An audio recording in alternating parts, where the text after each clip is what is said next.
Atlanta Press Club Debates 2008, the race for the 8th Congressional District, is brought to you from Georgia Public Broadcasting. Here's the moderator for tonight's debate. Good evening. I'm Randall Savage, Special Assignment Editor and host of the Public Affairs program Close Up for Macon, WMAZ. Welcome to our 2008 election campaign debates originating from the studios of GPB. Tonight's debate is organized by the Atlanta Press Club. We also welcome the statewide audience of GPB's radio network, which is simulcasting this debate, and our online audience at gpb.org. Now let's meet the candidates facing each other in the election for the 8th District Congressional seat. They are in alphabetical order. Rick Goddard currently serves as Vice President and Chief Technological Officer at Mercer University, and Jim Marshall, who's currently serving his third term in the 8th Congressional District. Here's the format for tonight's debate. In the first round, each candidate will answer 2 questions from our 3 panelists. In the second round, the candidates will ask each other 2 questions apiece.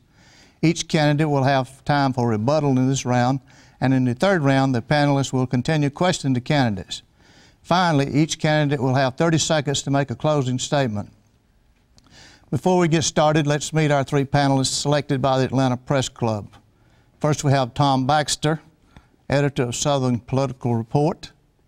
Next is Errin Haines, a reporter for the Associated Press.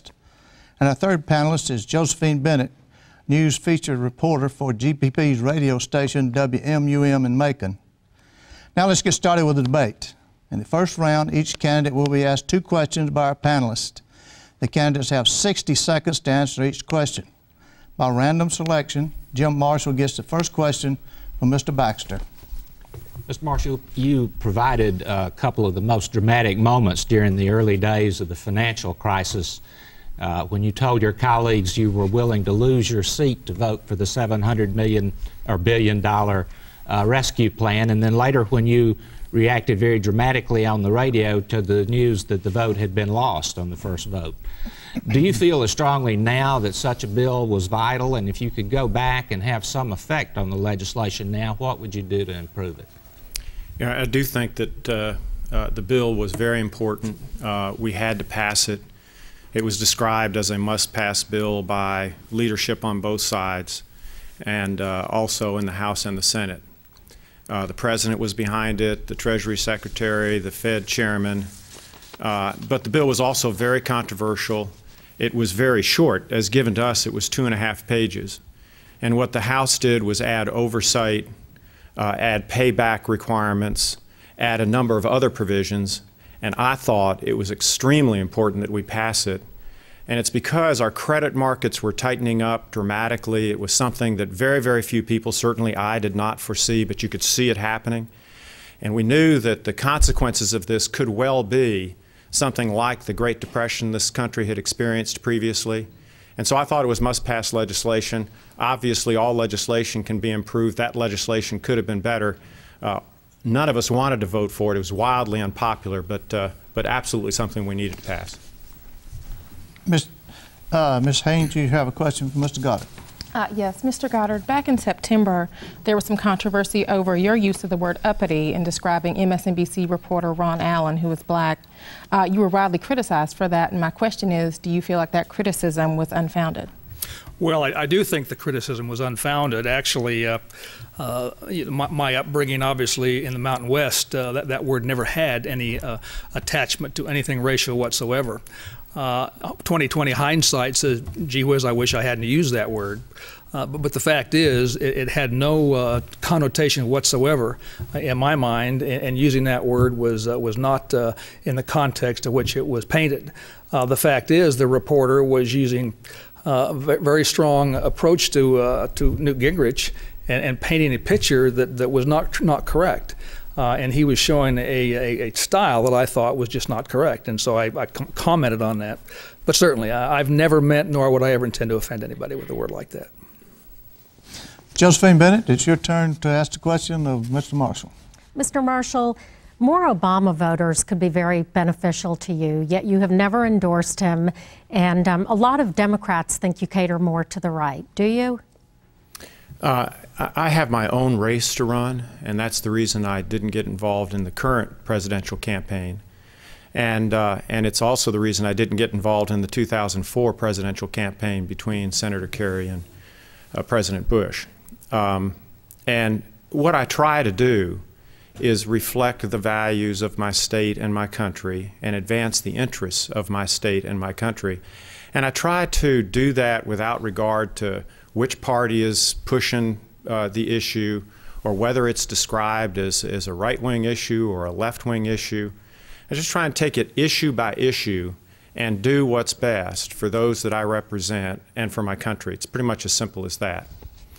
We have a big problem with partisanship in Washington. It's very, very difficult for the two sides to come together where they ought to be for the benefit of the American people. We've got big challenges facing us, and frankly, I think more people need to go issue by issue and just sort of disregard the pundits on both sides and the leadership on both sides. And Mr. Baxter, you may ask the final question for Mr. Rick Goddard.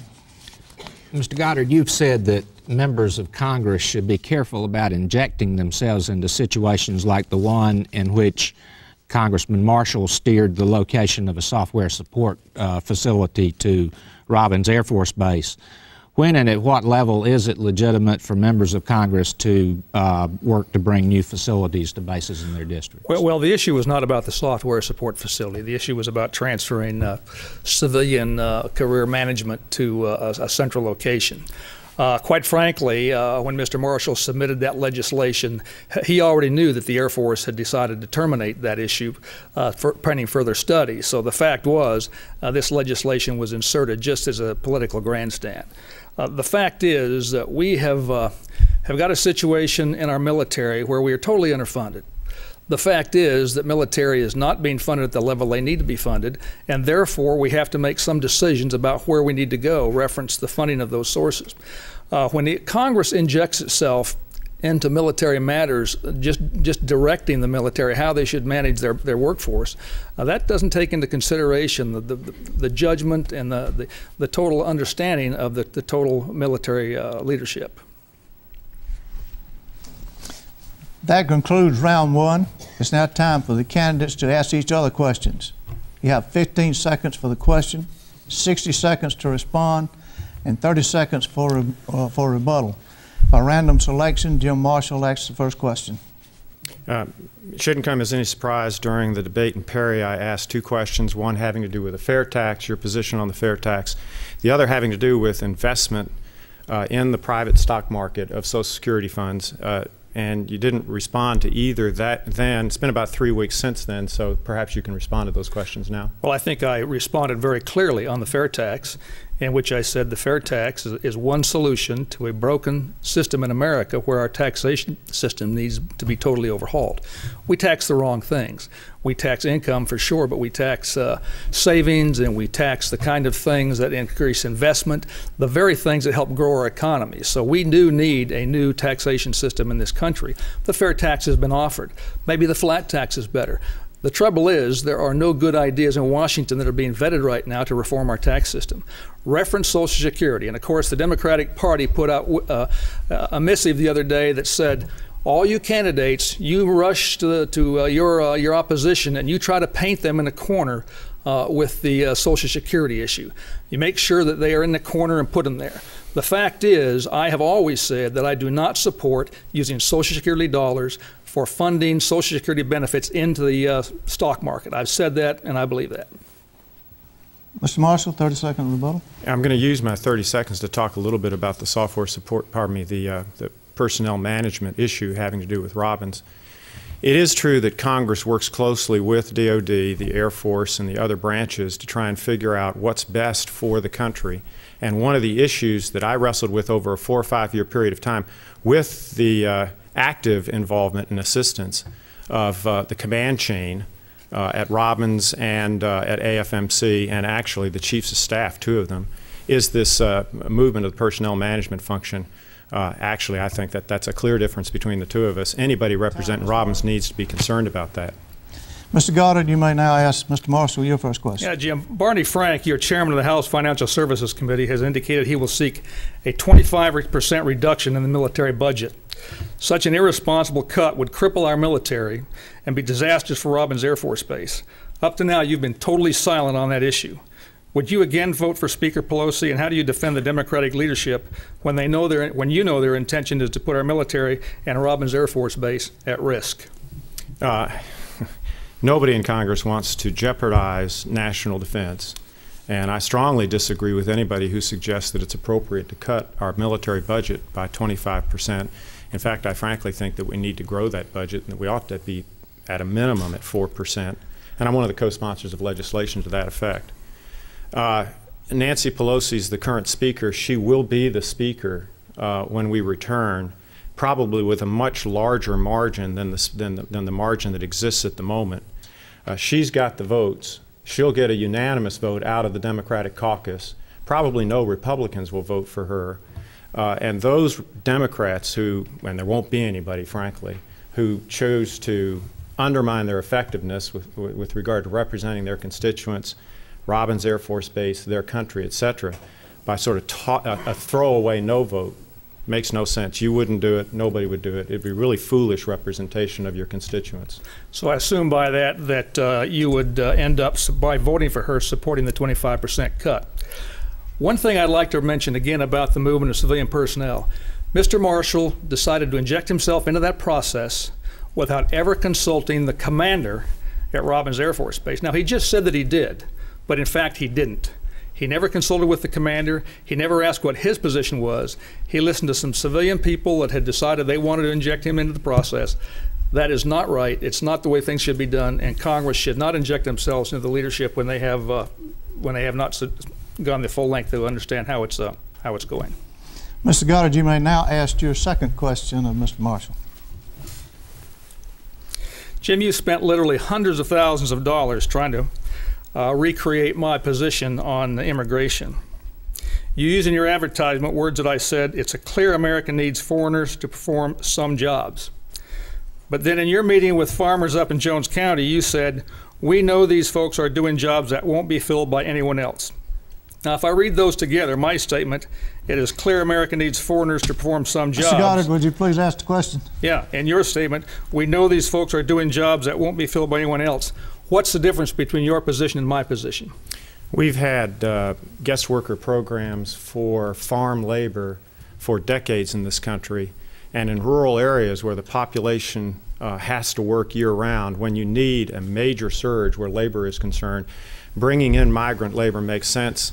We don't have migrant labor in the United States, so we've been using for decades migrant farm labor, and I think we'll continue doing that. The problem with your position is that you want to expand the guest worker program to logging, to construction, and I suspect beyond that, and I don't support that. You've also said that the reason we need to have a guest worker program for logging and construction is because Americans won't take these jobs even for higher wages, and I just disagree with that. We have a legitimate difference of opinion here on this subject. I don't think it's a good idea to expand the guest worker program concept beyond migrant farm labor and into other sectors of our economy. Mr. Goddard, 30 seconds. The problem with Jim's comments are, again, he takes my comments totally out of context. The fact is, I do believe that we need people to do jobs here in America that are not just farm related. However, they need to come here legally. They need to come here under the auspices of the federal government, and they need to leave as when their jobs have been completed. That is easily done. We have the technology to do that. And if you talk to the farmers, if you talk to the timbermen, if you talk to the folks in the housing industry, they do need those laborers. Mr. Marshall, you may now ask your second question of Mr. Goddard. I guess I need to ask Rick whether he knows that when the whole dispute concerning reorganization of the personnel management function began, Mike Collins was the commander at Robins Air Force Base.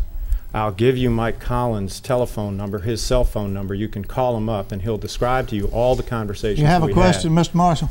So, well, I guess that's in the form of a question.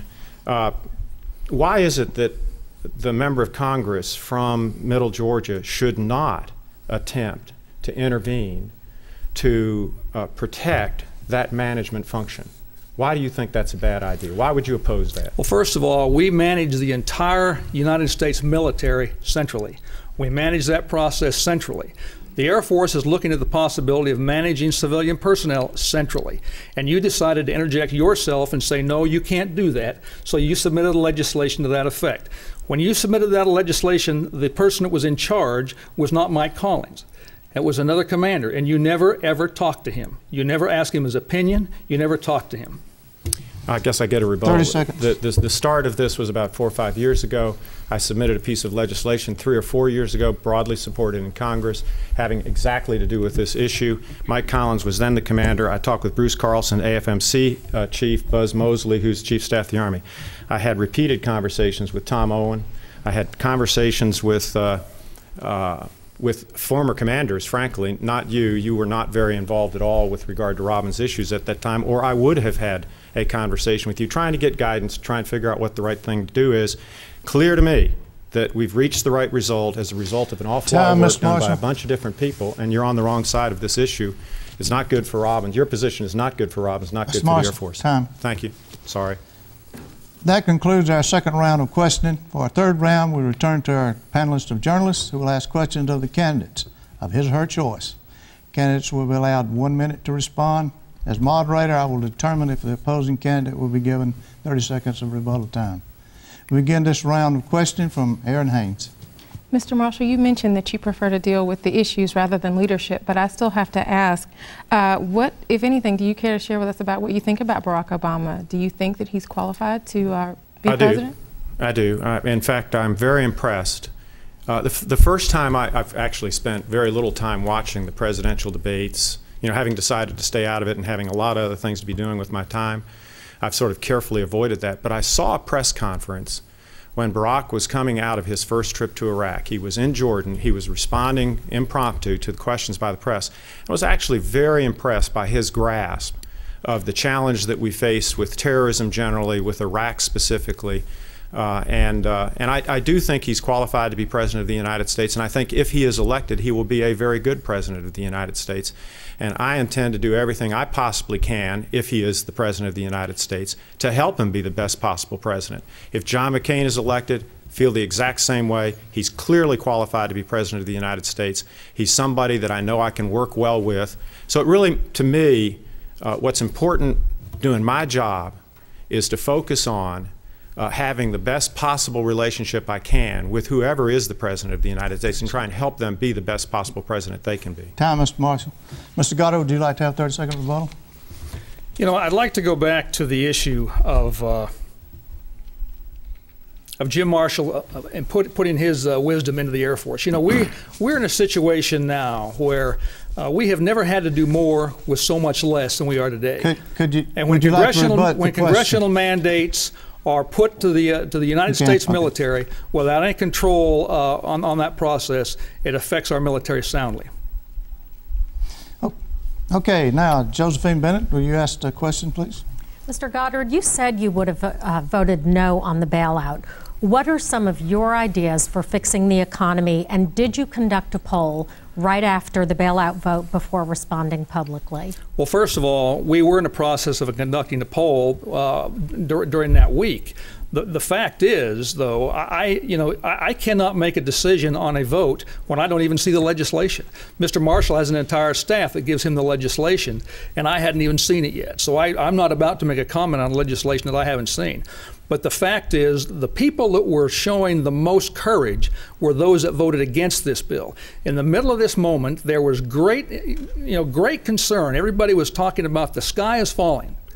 The fact is, there were lots of things that could have been done and should have been done before we contributed $700 billion of our taxpayers' dollars to a bailout program that the Secretary himself said he didn't know if it would work. He also said he had no other alternatives. The fact is, there were a number of alternatives that should have been put in place before we went ahead and committed $700 billion of taxpayers' money to this process. Mr. Marshall. Well, the fact is that the Goddard camp was conducting a poll. The poll specifically had to do with this particular issue. And my view is that they were conducting a poll to determine what their position should be. It's the biggest issue we've had since I've been in Congress, probably for a number of decades, at least financially. And that's the sort of issue where you don't poll, you try and figure out what the right thing to do is rather than get your guidance from a poll. We'll get the money back. That's the idea behind having a payback. The way it's structured, it's very likely that we'll make money. Mr. Baxter, it's your turn for a question. Mr. Marshall, what do you think of Boone Pickens' proposal for replacing foreign oil with wind energy and natural gas from the U.S.? And if you like it, do you like it enough to subsidize the infrastructure that would be needed to connect wind farms with the electrical grid? You know, we may not need to subsidize it with taxpayer dollars. It makes such sense to do it that I suspect we could do it, that I suspect utilities would get together and support the idea of a nationwide grid. Boone Pickens makes an awful lot of sense. He includes not just wind and not just solar, but he's also talking about nuclear. He talks about natural gas. He talks about gradual transition here. This is a business person who has a lot of wisdom where these specific issues are concerned, and it is true, he's heavily invested in wind. Solar works best in the Southwest. Wind works best in the middle of our country. We've obviously got to be able to move the power efficiently from where it works best, where it grows, to the places where it's most needed. And having a nationwide grid, a high voltage nationwide grid, is something that would help us right now, because we've got high rates during certain hours in parts of the country. Nice to see those rates go down if power could be provided from someplace else. All of it makes an awful lot of sense. We should be doing it. Mr. Goddard? Mr. Marshall's first ad on television was all about his support for drilling for oil. The fact is, Mr. Marshall has blocked every attempt to drill in Anwar, every attempt to drill offshore. He's voted against energy plans that included nuclear energy. He simply is sided too often with those who are trying to block energy plans, and year after year after year, when he's had the opportunity to vote for drilling, he has blocked every opportunity to bring that to the House floor. We have time for one more question. Ms. Haines, you were directed at either candidate. Well, Mr. Goddard, you are strongly in favor of offshore drilling and nuclear power plants. Would you be in favor of drilling off of Georgia's coast and building nuclear plants here? Absolutely. I would be willing to drill for oil wherever oil exists, wherever we find it. It's our oil. We know where it is. We know how much we have there. We should be going after that oil day after day. Nuclear power is the cleanest, most efficient, best power we can build. We have 104 nuclear power plants in this country. We can double that. It is the best energy we can come up with, and spent fuel is not a problem. The French have been storing spent fuel in France for 25 years, and they know how to do it, and we know how to do it. It's about time we start to get serious about energy in this country, get serious about using our own resources, and so we're not dependent on other resources. In 1973, when we had the OPEC issue in this country, we were 30% dependent on foreign sources of oil. Today, we're 70% dependent. And it's about time we start to get serious about everything, and that's all of the above. Certainly, I believe in wind power, solar power, fusion, cold fusion, hot fusion, all of those things that will get us to where we want to go. But we've got to get from where we are today, from where we need to go, and that means drilling for our own resources and continuing that process as rapidly as we can. Mr. Marshall? Am I supposed to respond to that question? You have 30 seconds for rebuttal, yes. I largely agree with a lot of what Rick just said. It seems to me that we ought to be trying to access the energy that we have. We haven't been very wise in dickering with oil companies where leases are concerned. We should get more for our lease deals. We should not be sharing the revenues with states. We ought to put all of this into a trust fund to fund a nationwide grid, to fund alternative energy. And frankly, as I've argued in a couple of different places, we ought to have something called an energy independence bond that we issue against the trust fund so that we can start doing those things now. Time, Mr. Marshall. We have no more time for questions. Both candidates for the 8th District Congressional District will now have 30 seconds for a closing statement. Rick Goddard was randomly selected to make the first statement. Mr. Goddard. It's my honor and pleasure to be able to run for public office in America. After all, that's what our founding fathers said we should do. If we don't like what's going on in Washington and our government, then we should take action and take charge. Right now, our Congress has an approval rating of less than 10%. It has no leadership. It has no ability to solve the near-term problems or the far-term problems. Every major crisis has marched towards us, has not been worked on, has not been fixed, and today we are faced with significant challenges which the Congress cannot deal with. It's time we put leaders in Congress and have a few less politicians. Mr. Marshall, you have 30 seconds. Closing statement. Well, thank you to the Atlanta Press Club and GPB for putting this debate on. I've got a great staff that do wonderful constituent services. We've now had 6 years of experience representing the 8th District of Georgia. I hope folks know that I'm somebody who doesn't really worry about which side wants to do something.